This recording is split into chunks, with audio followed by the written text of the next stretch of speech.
Olá, senhoras e senhores, sejam todos muito bem-vindos ao Muda Floresta. Hoje, um episódio do Entre Nós, muito especial, com um cara muito especial, que já participou aqui em alguns episódios com a gente, e tá aqui mais uma vez, o querido Iago. Vou deixar ele se apresentar, né, como é de praxe aqui no Muda Floresta, mas estamos aqui e depois eu faço uma introdução do tema, para vocês entenderem por que a gente tá aqui para conversar um pouquinho hoje.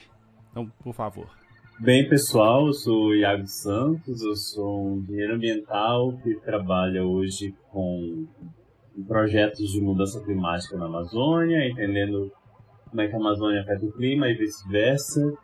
E também faço parte de um coletivo chamado Puxa do Ambiente, que tenta puxar, através da agroecologia e outras coisinhas aí, essas discussões socioambientais e tentar ajudar um pouco da galera aqui em Manaus e outros lugares sempre possível. Ele jogou pro mundo que ele tava querendo falar de algumas coisas e eu captei a mensagem e estamos aqui hoje pra gente trocar uma ideia. Vocês viram que o currículo do cara tem peso, tá aqui por uma razão. Tudo começou basicamente por um vídeo que um canal do YouTube lançou, chama PBS Terra, PBS, né, para falar em inglês. E o nome do vídeo isso é como, assim é como o mundo vai acabar de acordo com a ciência. Então o vídeo, o próprio título dele já chega um pouquinho pesado nesse sentido. Eu acho que a gente já começa umas críticas por aí, né? Falar de fim do mundo, eu acho que a gente já tem que começar delicado aí, né? Não é o mundo que vai acabar, né? Mas...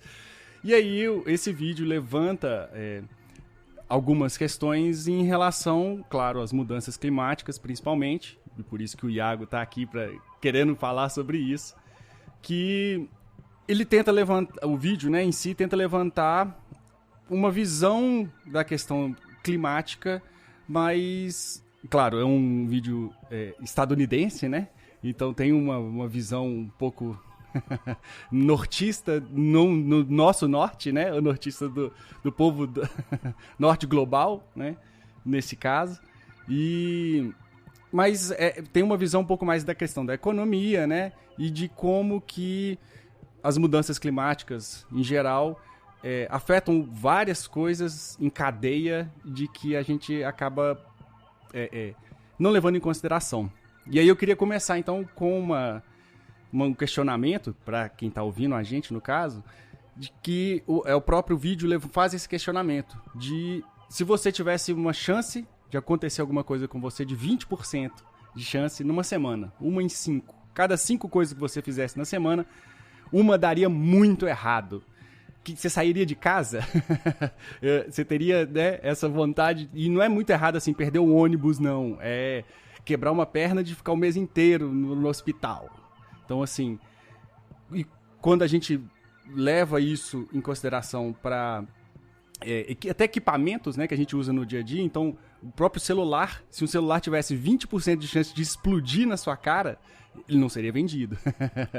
Então, eu levanto esse questionamento de o que é 20%, né, para a gente falar de probabilidade e de chance de dar ruim. E por que eu tô falando desses 20%? Quer complementar, Iago?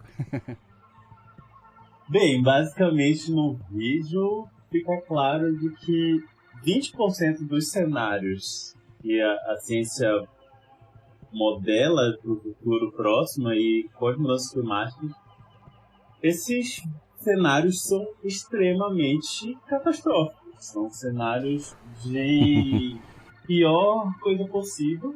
Só que normalmente não são para esses cenários que a gente está se programando. E aí eu acho que essa é a grande discussão do vídeo. Será que a gente deveria estar pensando em se programar para o pior? Ou a gente tenta chegar naquele cenários que querem que menos chegue... ruim. Menos ruim, exatamente. E aí, tudo isso é feito né, através da modelagem, tem muitas coisas que podem ser discutidas em cima disso, mas ainda assim é grave esse lado de que 1/5 dos cenários é um negócio que Mad Max pra cima, gente. É. E é isso, né? Às vezes a gente fica com essa pecha de alarmista, de exagerados, né? Mas ninguém fala isso de... é outro exemplo que eu uso no vídeo também, da segurança de um carro. Não é um exagero um cinto, não é um exagero ter para-brisa, ter uma coisa que amassa e protege quem tá lá dentro. Não é isso, tudo encarece e dificulta a produção do carro em si, né? Mas a gente não vê como exagero. E quando a gente fala de que 1/5 pode dar muito errado, e é muito errado mesmo, como você mesmo falou, Mad Max, né? A gente ainda soa como exagerados e tudo mais. E eu acho que é um dos principais pontos do vídeo, né? É colocar essa contradição de como que a gente tá esperando o que vai acontecer, né? Eu acho que na discussão climática, os modelos não têm mais o mesmo peso político que tinham antes. E eu acho que esse é o grande dilema que tem no vídeo. Principalmente em relação quando eles mostram dados dos Estados Unidos e tal, porque eles têm um monitoramento bem grande interno de eventos meteorológicos, de eventos climatológicos, eles têm um sistema de alerta, com todos os defeitos dos Estados Unidos, eles têm um sistema de alerta relativamente bom, que indica... Sim, a meteorologia deles é absurda. Isso, eles têm muito equipamento, muitos dados coletados em muitos lugares ao mesmo tempo.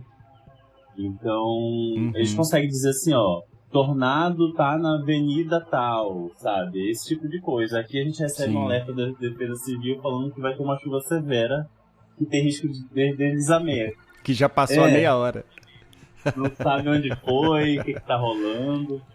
E aí tem gente que nem viu nada, enquanto outros bairros estão lá embaixo d'água. E aí eles têm uma falha de comunicação que eles conseguem não ter. Sim. Então eles têm umas análises assim boas para custos disso, para possibilidades. Só que no final das contas, esses cenários não são pesados só neles, né? São cenários que pesam no mundo inteiro, países que não têm às vezes esse mesmo tipo de acompanhamento, esse mesmo tipo de dado. E às vezes nem o mesmo tipo de desmonte que os Estados Unidos está passando na ciência climática, né? Que isso é um detalhe que o vídeo não aborda, mas... Não, no começo ele até comenta que eles pararam de fazer os cálculos, mas foi do quanto que eles estão perdendo de dinheiro com mudança climática, né? Então, assim, até isso eles estão parando. Eles estão com um déficit grande de cientista, né? Muita gente... Acho que eles chegaram a perder, agora por causa do governo Trump, 10 mil cientistas saíram fora dos Estados Unidos. É uma quantidade significativa de capital humano, digamos assim, né? E para um lugar que só recebia capital humano, né, começar a perder já é significativo demais, com certeza. Então, como é que eu posso falar? É uma ameaça que, na prática, não entra na discussão política. A discussão política está presa no mundo de que vão chegar a 1,5 grau de aumento. Já está estabelecido, né? E as infraestruturas serão construídas para lidar com 1,5 grau de aumento ao longo do século inteiro. Sendo que a gente provavelmente já está com 1,5 grau de aumento, seguindo, aumentando. E a gente não tem as infraestruturas. Nem próximo disso, né? O próprio Rio Grande do Sul lá, que né, foi devastado, podia ser reconstruído já pensando nesse... Nada, né? Nada, assim, nem um planejamento, nem se falar sobre isso não se fala, né? E aí eu acho que nisso eu fiquei preso com esse vídeo. Aí eu gostaria de ver o que mais te interessou, Zé, nisso. Mas o que me prendeu nesse vídeo, assim, foi a responsabilidade política que a ciência tem. Justo. Que, beleza, a gente tem um conhecimento técnico que a gente nos leva a ver esses cenários muito ruins em um momento até relativamente próximo. Né? Alguns dos cenários ruins podem começar na próxima década. E já tem diz que... que... cenários assim, piores do que já tá. Falar. Tem gente que já fala que algumas coisas que estão acontecendo já são reflexos, né, desse aumento. O número de furacões, parecendo furacão agora no sul do Brasil, dia sim, dia também, né? Então, que isso já seriam reflexos... Claro, igual você falou, a gente tá esperando Mad Max, né? O negócio vai ficar feio.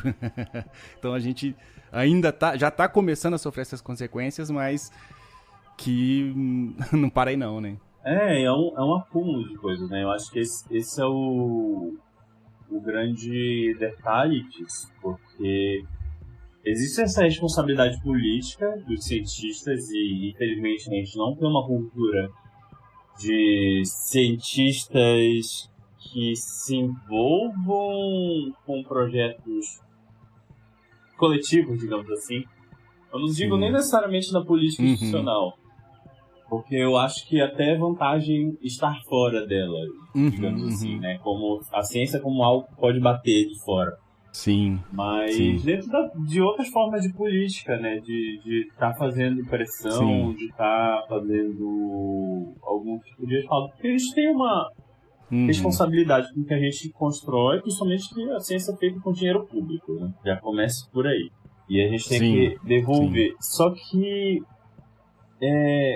até onde a gente consegue, como cientista, fazer o tipo de trabalho que a gente faz, com as métricas que a gente é colocado a fazer, com o tipo recebendo o que recebe. Recebendo o que recebe, as ausências de direitos, de tudo. Sim. Até onde essas pessoas realmente conseguem estar produzindo o tipo de informação que molda o debate público. Porque existe uma diferença entre ter uma informação e ter uma informação que consegue modificar o debate público. Sim, com certeza. São duas coisas diferentes. E aí foi isso que eu fiquei assim, cara, e aí? A gente sabe essas coisas pra quê? Eu que assim, martelando esse vídeo na cabeça nesse sentido. Mas e tudo, Pra mim, eu acho que tem um pouco disso, essa discussão. Eu vi ela muito na minha época da faculdade, então ela já é antiga.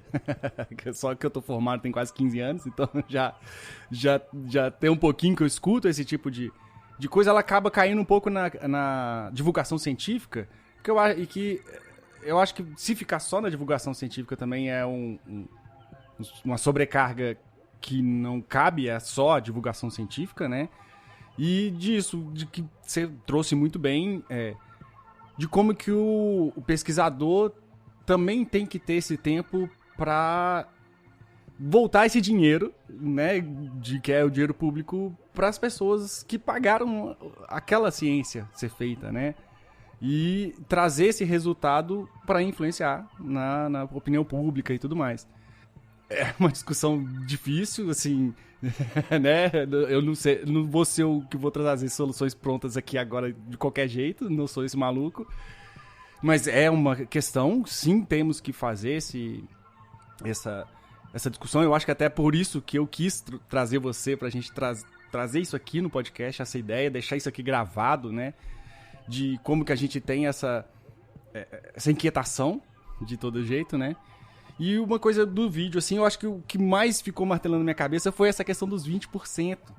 Assim, a própria estatística é difícil, né? Você, eu acho que trabalha com estatística 1000 vezes mais do que eu já encostei na minha vida, então você tem uma noção muito maior do que eu disso, de como que colocar na cabeça das pessoas esse 20% é difícil, né? E que, de novo, você contar pra uma pessoa... uma coisa que eu pensei agora, por exemplo, quem faz aposta. Se você falar pra uma pessoa que aposta que ele tem 20% de chance de ganhar, o cara vai babar, assim, de de achar bom, de felicidade, porque 20% é coisa demais pra acontecer, né? Se for em questão de aposta. Então, acho que o que me martelou mais e é isso, acho que o que você falou também de o que eu vou fazer com essa informação? Vou ficar só eu martelando lá na minha cabeça, me deixando doido e não vou contar, não vou divulgar, não vou, né, colocar isso pra frente. Então, assim, foi uma das coisas mais certeiras do vídeo pra mim, assim. E foi, no geral, acho que foi o que mais me incomodou mesmo.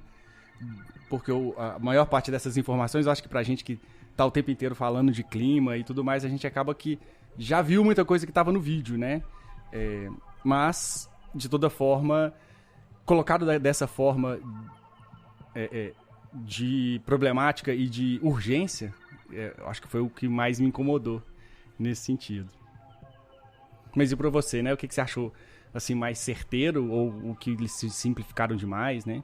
Pra sua área, principalmente. Eu acho que de certeiro, pensando do jeito que infelizmente o debate público anda,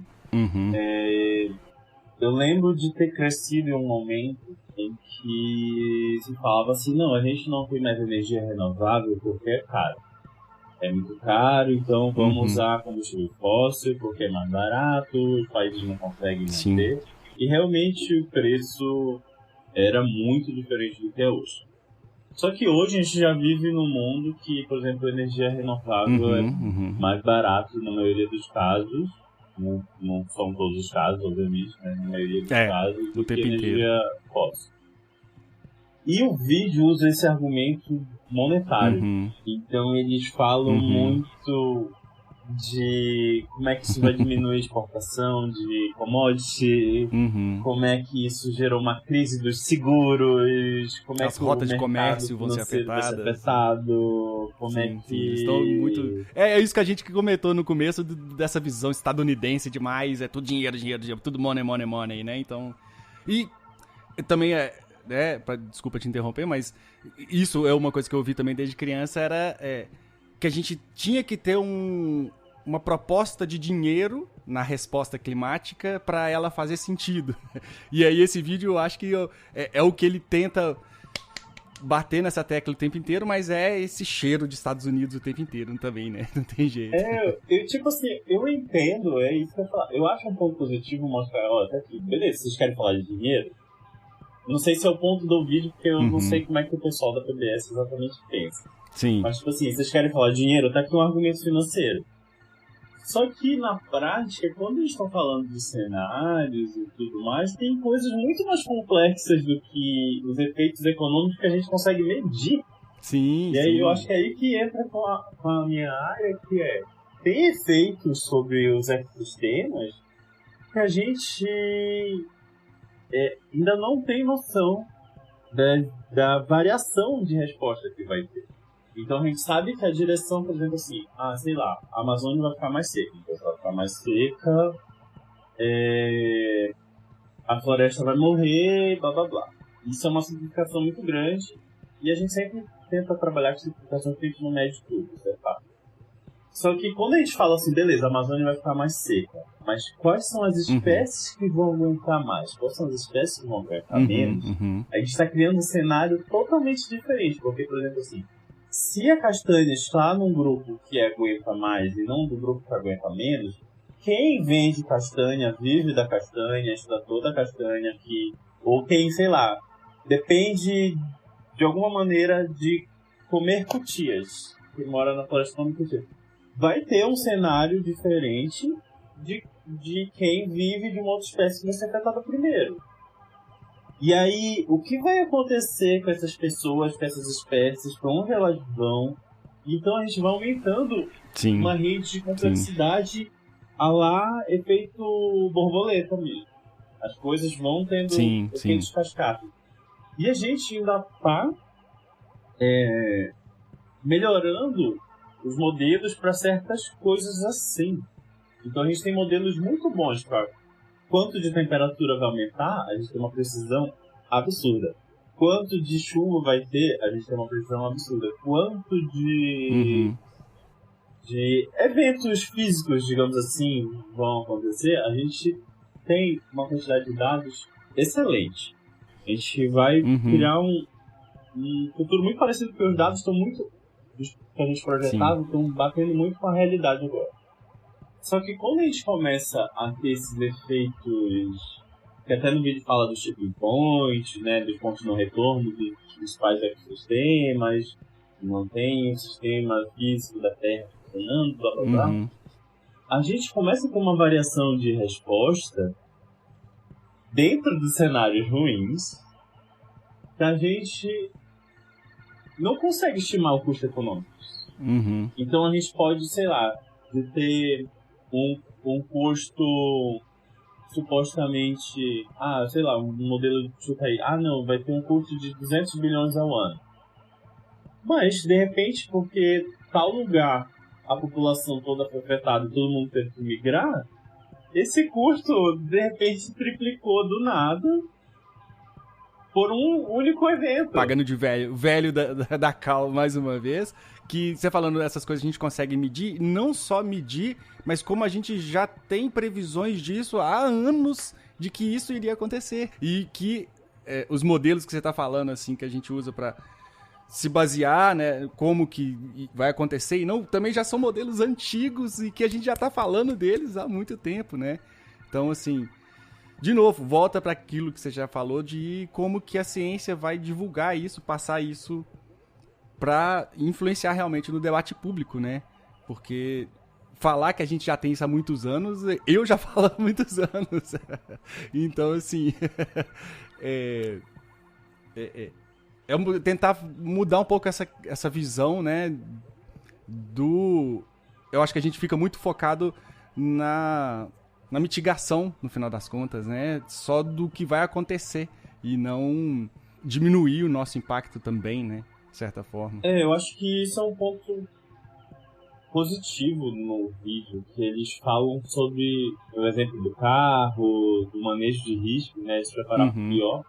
Porque é isso, beleza. Um carro. Ninguém compra um carro achando que vai sofrer um acidente. Ninguém quer sofrer um acidente. Mas você sabe que você tem que ter o cinto de segurança. Porque se acontecer, você tá com o cinto de segurança, você não sai voando pelo para-brisa. Ou que o freio funcione bem e que você consiga... Sabe? Então o carro ele já existe com os mecanismos para prevenir as possíveis coisas ruins que possam acontecer. E quando a gente fala de infraestrutura das nossas cidades, da logística que a gente cria para comércio, dos bens que a gente precisa para viver, não é nem pelo consumo em si, mas coisas básicas mesmo, a gente não pensa nessa lógica. Então a gente não tem por exemplo, aqui na minha região que eu moro, a gente sabia que as secas iam acontecer, que 2023 ia ter uma seca brava, e a gente não criou estoque. Eu não digo nem ter uma rota alternativa, porque porque não sei o que. Não, estoque. A gente não tinha estoque de água e de alimentos nos municípios que ficaram isolados. E aí tem um custo maior, ter que levar às vezes as coisas para comunidades de helicóptero, que tem que não sei o que, e vai barquinho, e vai gente carregando nas costas, não sei quantos quilômetros, água, cesta básica, não sei o que. Sendo que a gente poderia ter estoques porque se sabia que ia ter essa seca. Sim. E que ia gastar infinitamente menos do que se gastou, né? De tempo e de dinheiro para levar esses mantimentos e tudo mais, né? Sim. De novo, volta para aquela... É isso, parece que a gente tá ficando maluco mesmo, que a gente tá em círculo. Porque volta para isso de novo, de que a gente tá preocupado com mitigação, de que, quando der errado eu vejo o que eu faço, né? E a gente gritando, vai dar errado. O famoso... Eu não avisei que isso vai dar merda. Então... eu avisei, eu não quis. Sim. Mas eu acho que esse vídeo ele merece uma versão brasileirada dele. Justo. Eu acho que coletivamente falando, a gente tem um potencial de fazer uma versão mais brasileira, pensando nas desigualdades envolvidas nisso, questões sociais mais graves no Brasil. E eu acho que as preocupações que o norte-americano tem são bem diferentes da nossa. Sim. Com certeza. A gente não está falando só de destruição da infraestrutura urbana das casas. A gente, em alguns casos, está falando de destruição do modo de vida. Sim. De destruição de comunidades inteiras. Então, não que lá isso não aconteça, acontece também. Mas Só enquanto isso ele está preocupado com a Groenlândia lá, com os novos rotas e novas áreas para poder fazer poços de petróleo e coisas do tipo, né? Então, você falou, eles têm outras preocupações, não tem jeito. No vídeo até no final joga sobre essas questões da guerra, né? E o conflito pela ascensão mesmo do Trump e a galera que cola com ele na ideologia, né? Questão de conflitos armados, fala até de o rolê do inverno nuclear, né? Porque pra eles voltou a ser uma preocupação real, né? Parece que a gente voltou pro medo da guerra nuclear que a gente tinha na Guerra Fria. Sim. E se é um medo deles, de certa forma é um medo pra gente também, né, gente? Porque... Aí agora a gente pode falar de mundo, né? Agora a gente pode falar de mundo, sim. Arma de destruição em massa é difícil. Não tem esse nome à toa. Exato. Sim, eu acho que a gente fez um panorama bom. Não sei se você tem mais alguma coisa pra falar, né? Não, de cabeça assim, não tô lembrando. Então, beleza.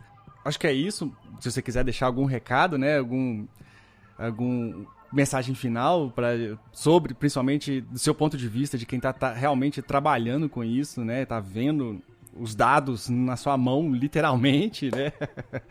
Então, alguma coisa que você queria acrescentar ao vídeo, né? Que faltou também, alguma coisa que te deu aquela coceira, nossa, isso eu tenho que explicar mais, que o vídeo falou muito pouco. Uma coisa que eu acho que a gente tem que superar é essa ideia de que o mundo vai acabar.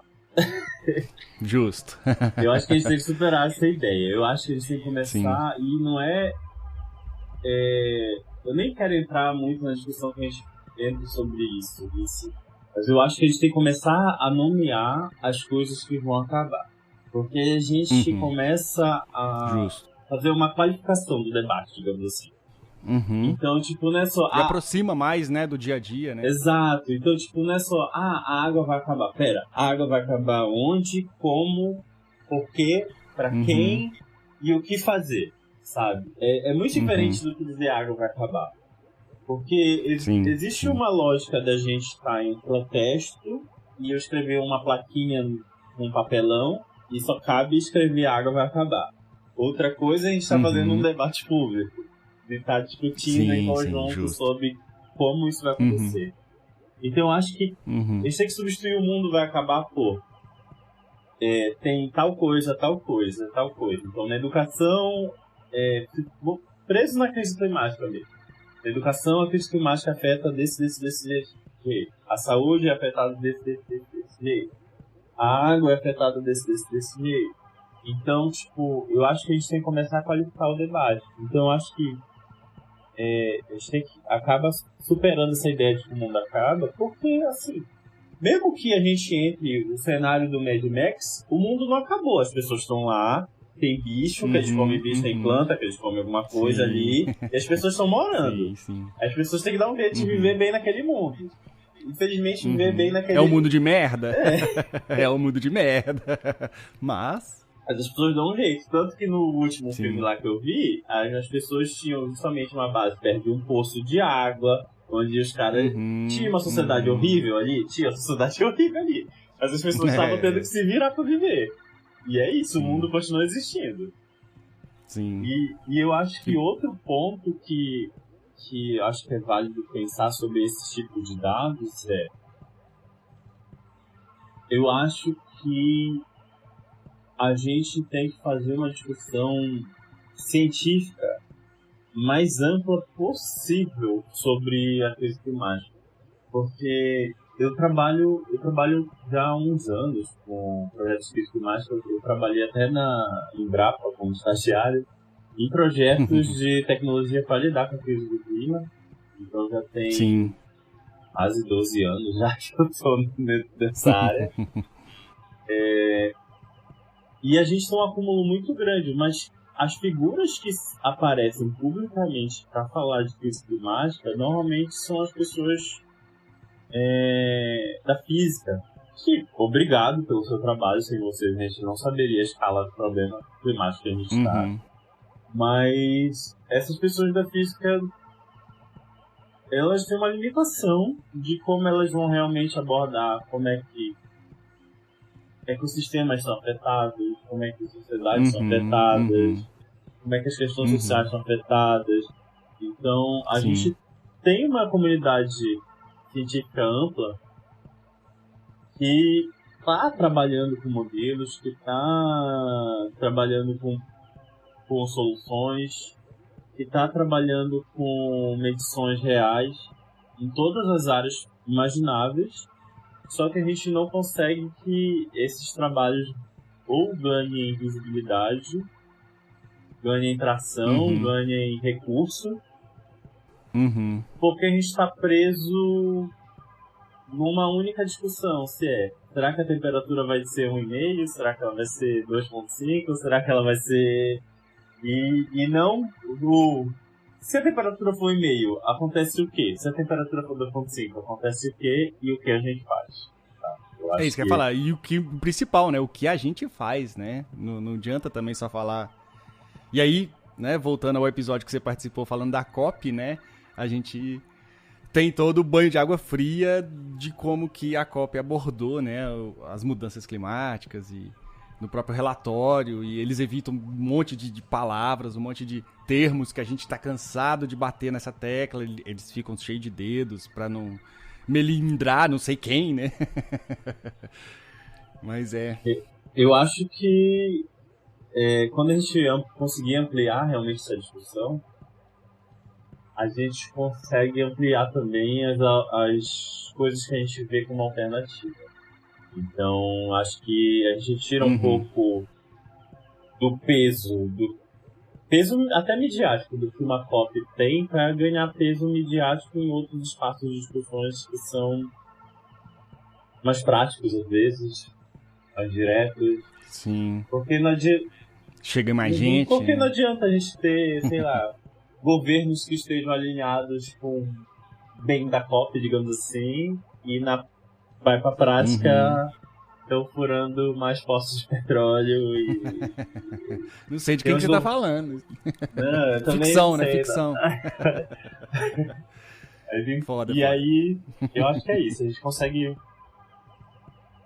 consegue ampliar de verdade se a gente der uma chance para mais pessoas falarem. E aí, no caso, eu tava falando especificamente da ciência, vou estar dentro da ciência, porque eu acho que isso é uma falha da ciência climática, digamos assim, ser presa a pessoas que trabalham especificamente com o clima, e não só com não dá muito espaço para as consequências, digamos assim. Mas eu acho que isso é um ponto só dentro da academia. Eu acho que outras partes da sociedade que produzem conhecimento de outra forma, ou que são afetados, se organizam, discutem de outra forma, poderiam estar ampliando essa discussão.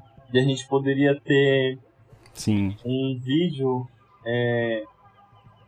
em vez de ser como o mundo acaba conforme a ciência, que a TVS fez, poderia ser um vídeo onde a gente está se enfiando conforme a ciência, as comunidades e o debate público, sabe? Isso aí já me deixou com várias pulgas atrás da orelha aqui pra gente fazer outro episódio, quem sabe, falando disso, né? Tentando dar essa atualizada nesse vídeo que merece realmente uma visão mais latina, né? Menos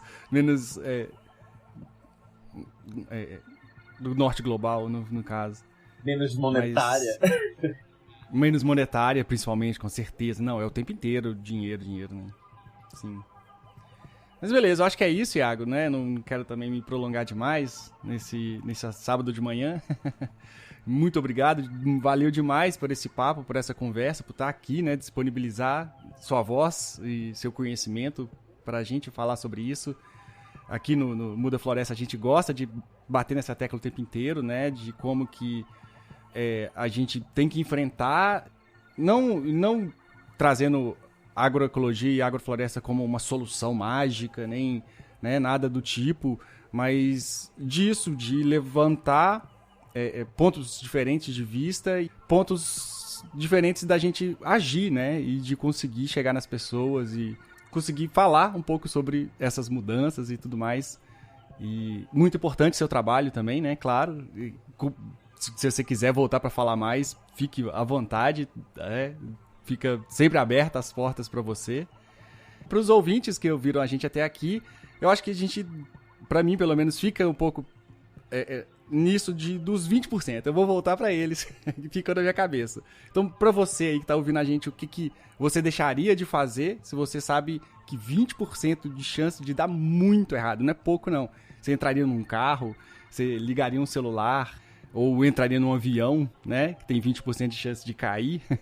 Então, é pra gente ficar realmente com essa pulga atrás da orelha, pra gente ficar realmente com essa vontade de falar, né? E de querer explicar e de querer chegar em mais gente também, né? Então, de novo, valeu demais pelo papo. Acho que foi muito legal e deixo espaço aí pra você. Quiser fazer alguma divulgação, algum jabá, né? Fica à vontade. Primeiro eu queria agradecer pela oportunidade de estar falando isso com mais gente, porque eu acho que alimentar essa pulguinha atrás da orelha é o primeiro passo para que a gente possa se colocar na situação, né? Beleza. Sim. Eu preciso fazer algo, não dá pra assistir só. Então, obrigado pela oportunidade de estar levantando isso. Porque é isso, a gente não vai ter solução para tudo como indivíduo, mas coletivamente a gente pode. Mas como indivíduo não. Então, alimentar essas pulguinhas pode surgir novas soluções a partir de quem tem a pulguinha atrás da orelha agora. Sim. Mas, cara, se vocês quiserem acompanhar um pouco mais de outras discussões que eu faço em outros espaços, mais curtos principalmente, eu tô ajudando o pessoal do coletivo que eu faço parte, chama Norte em Quadrinhos, que sim, é um coletivo de quadrinistas, artistas do Norte. Só que a nossa existência no Norte eventualmente esbarra em discutir temáticas ambientais, porque é um lugar que a gente vive mais violências socioambientais e catástrofes por falta de infraestrutura. Então, a gente acabou esbarrando nisso e hoje eu falo sobre questões socioambientais de ciência no Norte Quadrinhos, de vez em quando em vídeo. E acompanhem lá a página do Puxirum, do BMV, lá no Instagram, que a gente também de vez em quando coloca um pouco do que a gente está fazendo, as construções que a gente está fazendo com outras pessoas, com construções que a gente está apoiando de territórios aqui, comunidades indígenas, então, e discussões que a gente quer levantar também.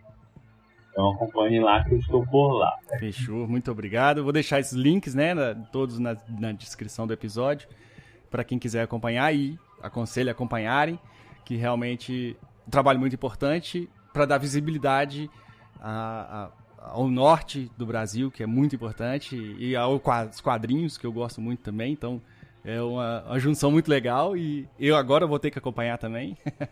Vou ser obrigado. E acho que é isso, né? Valeu demais pela presença e até a próxima. Valeu, até a próxima.